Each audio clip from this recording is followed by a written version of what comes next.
గారికి సంబంధించి ఉన్నాయి అనేది ఏబిఎన్ లోనో లేకపోతే ఇంకొక ఈనాడులోనో వస్తుంది. వారం తర్వాత అది జరుగుతుంది. అంటే పోలీసు వ్యవస్థ నడుపుతుందా లేకపోతే ఎల్లో మీడియా ఇది నడుపుతుందా అనేది స్పష్టంగా అర్థమైపోతుంది. గతంలో మిథునని 2017లో అరెస్ట్ చేశారు. ఒక 20 రోజులు జైల్లో పెట్టగలిగారు. మళ్ళీ వాళ్ళే పోయి ఇది రాంగ్ కేసు అని చెప్పారు. జగన్ మిథున బయటకు వచ్చాడు. రేపు ఈ రోజు పెట్టారు. రేపు మళ్ళీ వాళ్ళే పోయి అవన్నీ తూచంటారు, మళ్ళీ బయటకు వస్తారు. మీరు సునకానందం పొందాల్సిందే తప్ప ఈ కేసు ఎక్కడ ఒక ఆధారాలని కేసు, నిలబడే కేసు కూడా కాదు.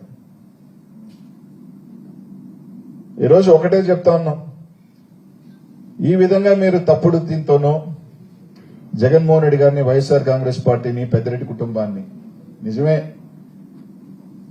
పెద్దిరెడ్డి కుటుంబం అంటే చంద్రబాబు నాయుడు గారికి భయమని,